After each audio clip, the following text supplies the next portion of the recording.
This is Dad's 1964 Ford Fairlane. I think this thing's rated for like 500 horsepower, which is like 450 more than this car has. You can see all the leak points that we have here, how much is run down everywhere, and we're gonna make our own, and we're gonna step them back an inch, and then have them come out here. It uses this Tat Magic Pro Tat cutting fluid, but it smells so bad. Alright guys, if you've been following us, you know this car. This is Dad's 1964 Ford Fairlane. But for anybody that's new to the channel and new to this car, let me give you just a quick rundown of the history of the car itself. So this car was bought brand new in Marshall by my papa and mama in 1964. The body of this car has over 300,000 miles on it. But in the late 80s, Dad swapped a 302 from a Mustang into this car and took it off the 3 on the tree and put a 4-speed in it that went with that motor. So that's just kind of a really quick rundown of the car itself. Our plan for today and what we're going to work on this week is the radiator in this car is pretty rough. So let's get over here and check it out. So you can see over here, even right here at the top and everything, this radiator has seen its better days. Actually, when we pulled the car in yesterday, you could heavily smell the antifreeze that was kind of leaking out of it.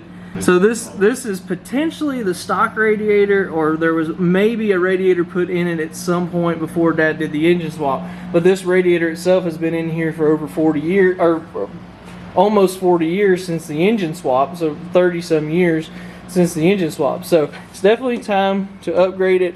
And we've got something that's really going to make some big improvements on this over here in the boxes. So what we're going to put in this car is what we put in the Galaxy and a few other things we've worked on lately. This is one of Champion's all aluminum. This is actually a 3-core radiator. I think this thing's rated for like 500 horsepower, which is like 450 more than this car has.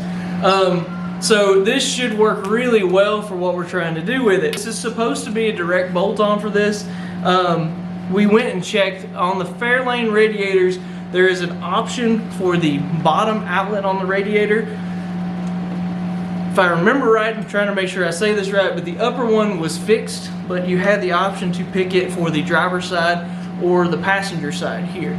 So this is what we're going to put in here. We got this one because it is for the driver's side, which is the radiator that's in this.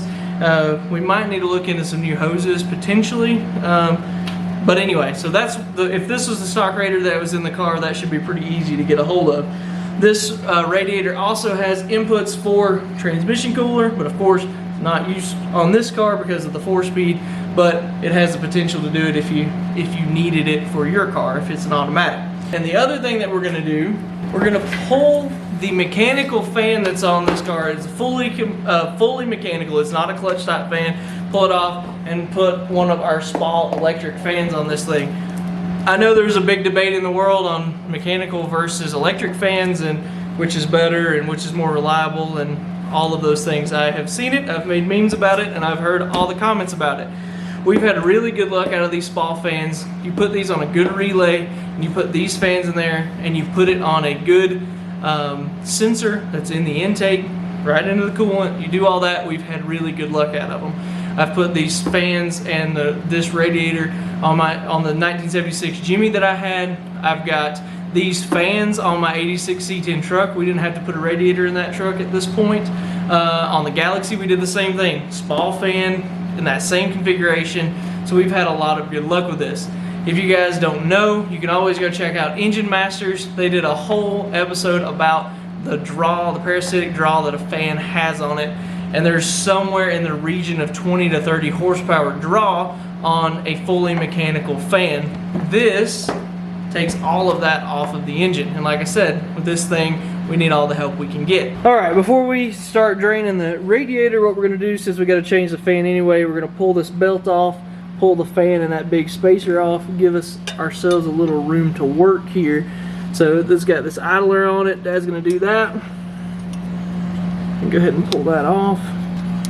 We're good. There you go. There's some 1/2-inch headed bolts here on the front of the fan. We can pull that fan and spacer off. So finally, after forever, here's the old mechanical fan that was on it and that big spacer that was there too, these long bolts. All of this is going away.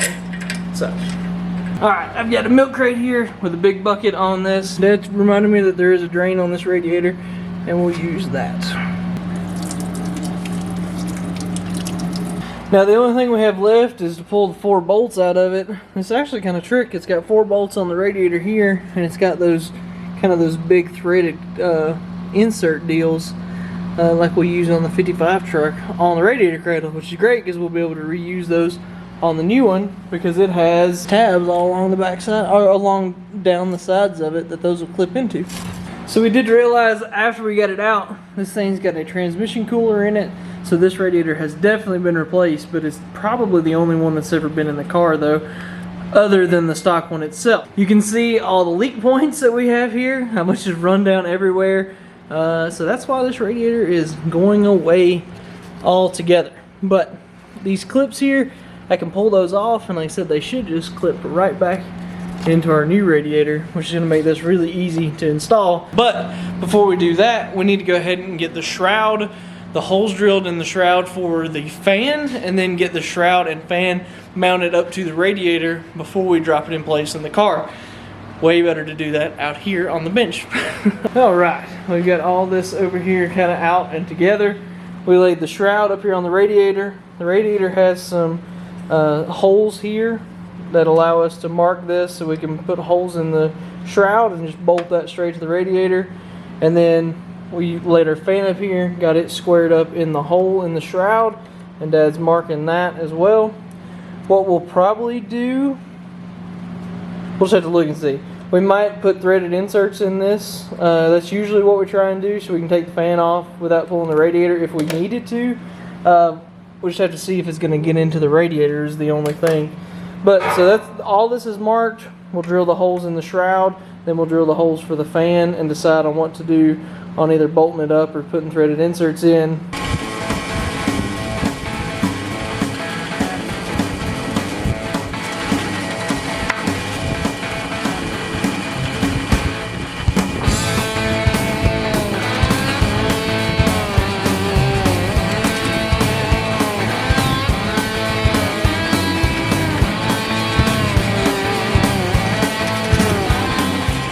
Well, Houston, we have a problem. This is actually the exact same problem that we had when we put this radiator in the Galaxy, or this style of radiator in the Galaxy. If we go here and look, we dropped it in place. First off, it's not going low enough. That hole, that second hole from the top, appears to need to line up, need to go down, and so that it will line up with the factory hole. Talking about right here, that needs to come down. This is actually hitting this boxing down there. The flange here is hitting that boxing down there, and that's causing it not to go far enough down. The other problem that we have is the snout of the water pump is getting into the fan. So first thing we want to do is cut the bottom off of that flange on the radiator and get it to where, and get it so that the radiator will go down where it needs to go. And then we might have to do something to get it to where this radiator will mount back here. So get this flange on the back side of this radiator cradle somehow. But let's get it back out of here, check it, and see what we need to kind of do, and then go from there. Alright, now that we got the radiator out, I thought it'd be a little more clear on what we're going to do. So this flange is what is hitting down there in that boxing in the bottom of the, in the bottom. So what we're going to do is we're going to come all the way up to this hole here, which is 2 inches, and just cut this off. And then we're going to cut a little out of the top too. And that'll clearance it for the boxing and allow us to line it up with this hole and this hole here. Those are the ones that we're going to end up using because those line up with the factory holes. We might have to open them up just a little bit, but I think in general they should line up okay. A lot like the Galaxy, when we called Champion about the Galaxy, and I'm assuming this is going to be the exact same thing they're going to say about this, they have like a low profile fan that they could send, but it cuts the CFMs of the fan drastically because the motor, because all of the space that's saved is out of the motor itself.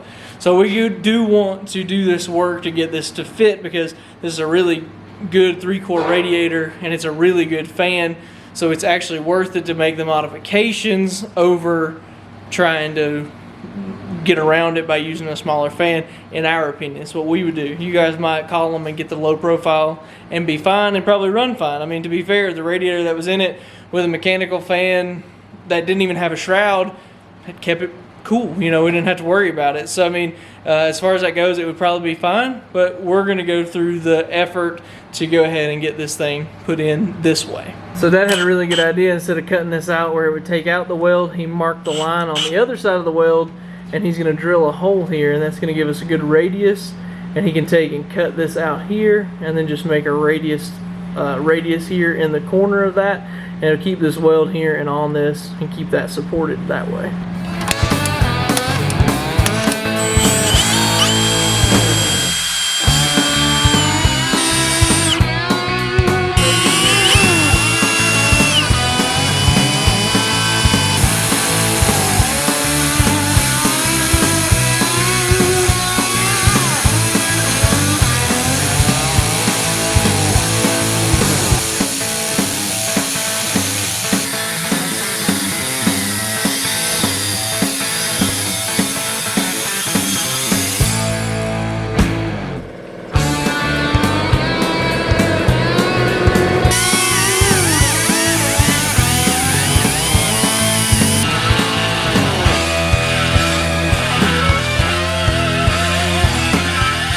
There's the finished part there, cleaned up and rounded off. Now we just got to do it 3 more times. We may have came up with a way to get this in without having to cut the radiator cradle, which we would like to do because we hate to cut it. Pull this assembly out right here. There's 4 bolts up here, 1 here, and then 1 at the bottom. I think we can pull this out and then just slide this radiator in here without the fan on it, without the shroud and the fan on it. Get everything set, make some spacers that we need for this, get it bolted up, and then we can put the fan and the shroud on after the fact.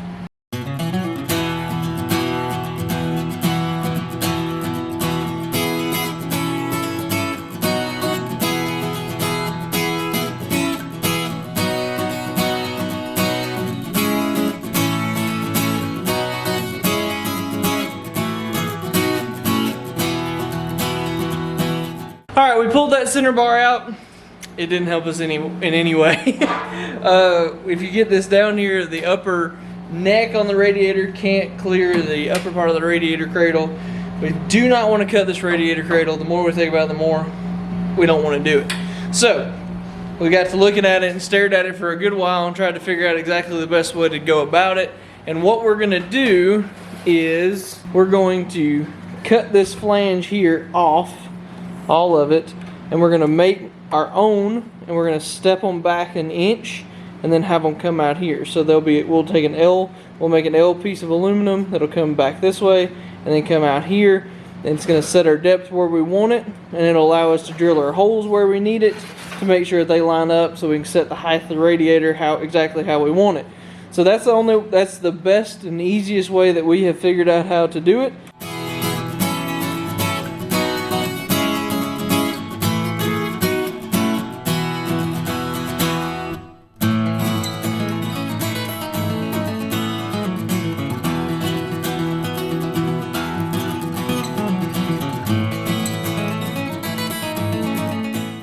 Alright, we took the radiator, held it up in there, got it marked in the radiator cradle.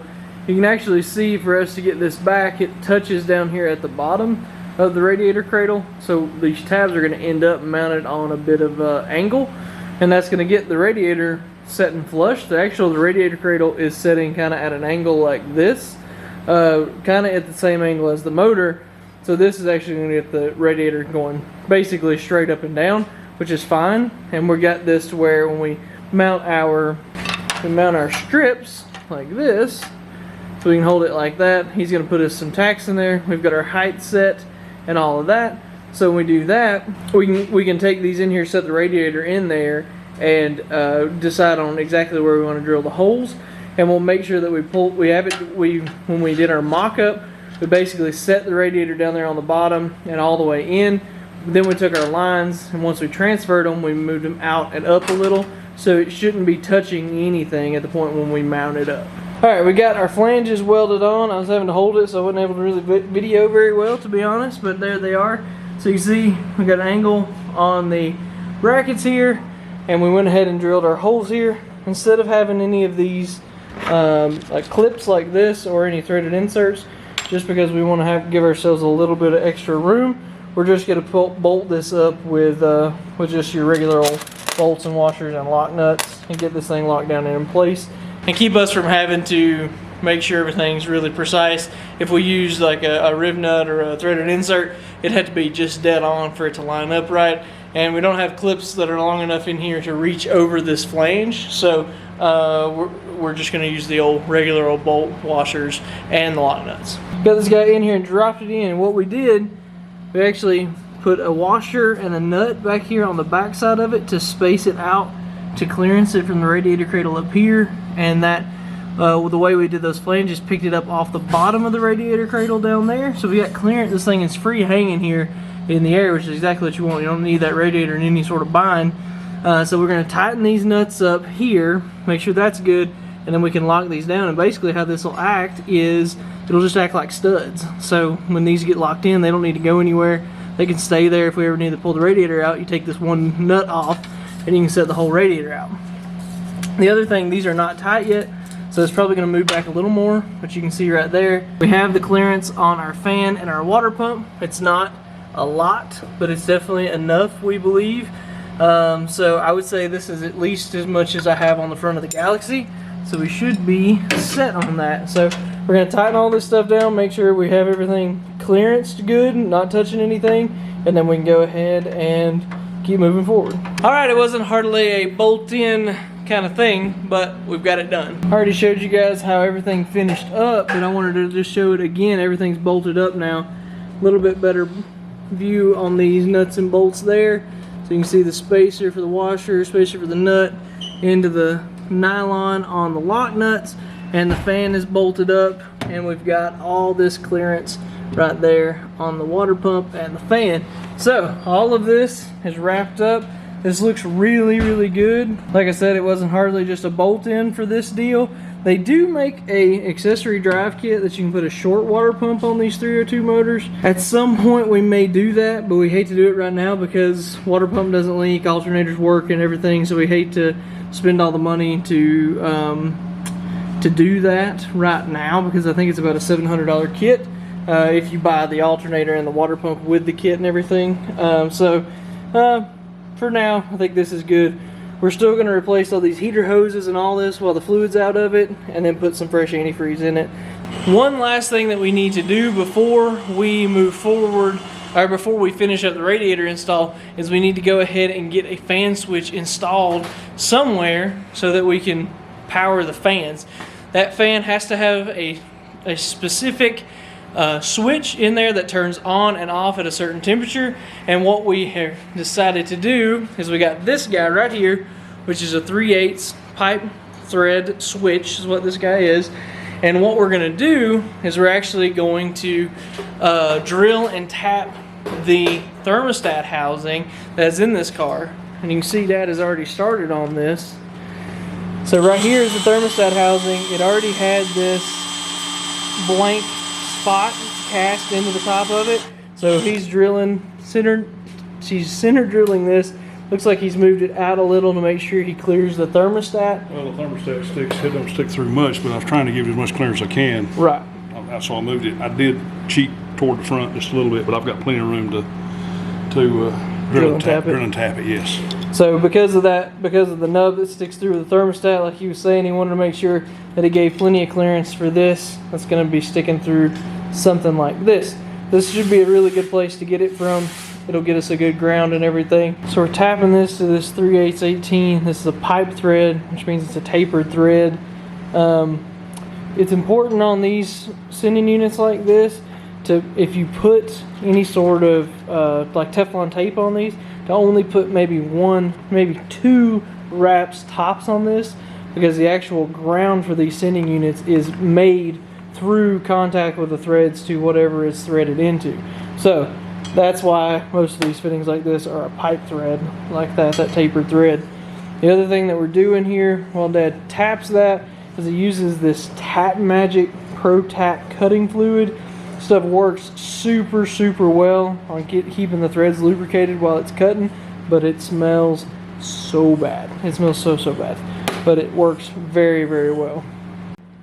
And that was a basically brand new tap. It was still just in the box, and you can see what a good job it has done there. We're going to go ahead and tap this just a little more, a little deeper, so it'll get a little bit more thread engagement. All right, there's the sensor right there. It's threaded into the thermostat housing. Like I said, I put 1 round of thread tape on this just to make sure that everything seals up good. That is a good tight fit. And if we take a light and shine down in here, we've got clearance there on that sensor and the thermostat itself. So we're all good on that, which is exactly what we needed. Now we can go ahead and bolt this guy back up after we get a gasket for it. All right, yesterday was basically just parts searching, looking online, looking at the parts stores, figuring out everything that we need and kind of going from there. So for this, I want to show you what we ended up using for hoses to top off our radiator install. So what we ended up using for a lower hose, it was a Napa store, 7424, and we ended up trimming some off of both sides of it, but it has this larger diameter for the water pump and the smaller diameter to go onto the radiator itself. So that's that one. For the upper hose, we actually don't know what the part number is for this. This is one that my papa had in the trunk that he had as a spare, but it does look like after we get the thermostat housing put back in place that this one is going to work just about right. The other thing that we used here is a 9812. It's a heater, 5/8 heater hose that has a 90 already built into it. So that's going to come off the water pump. I need to shorten this some more, but this is going to come off the water pump and then route over here to the upper part of the heater. And then we already had some 5/8 hose. We can just use straight hose for the line that's coming out of the intake to the bottom part of the heater over here. The last thing that we needed hose wise was this 7296. This is for the bypass off of the water pump into the thermostat housing, that guy right here. This is like a trim to fit part, but this all was in stock up at the Napa store. So that's what we're going to do for hoses. And you can see we've already started working on some other stuff in the car if you were paying attention to kind of what it looked like. But you're going to see all of that next week, because all of this install for the radiator and everything took quite a bit of time, and we want to take some time and really clean up the wiring on this car. And we're also going to convert it over to a 1-wire alternator like we did on the Galaxy. So if you guys want to come back next week, you're going to see all that. It's already just getting some of the stuff stripped out it has made a major difference in the looks of the engine bay. This engine bay, Dad was never really impressed by it. He would always say, even if we took it to a car show, he would ask, are you sure you even want to open the hood on it? So I think that what we're going to do is going to really clean up this engine bay, make it look a lot better. And so come back next week and you'll see all that. Don't forget, if you've enjoyed this or if you've learned something, make sure to follow along with us. We do this every single week, putting out videos of stuff that we're working on. So make sure to subscribe. Go on social media, Facebook, Instagram. Follow us there. It allows us to keep doing what we love to do, which is making these videos and working in the shop. So if you guys don't mind, come back next week and we'll see you then.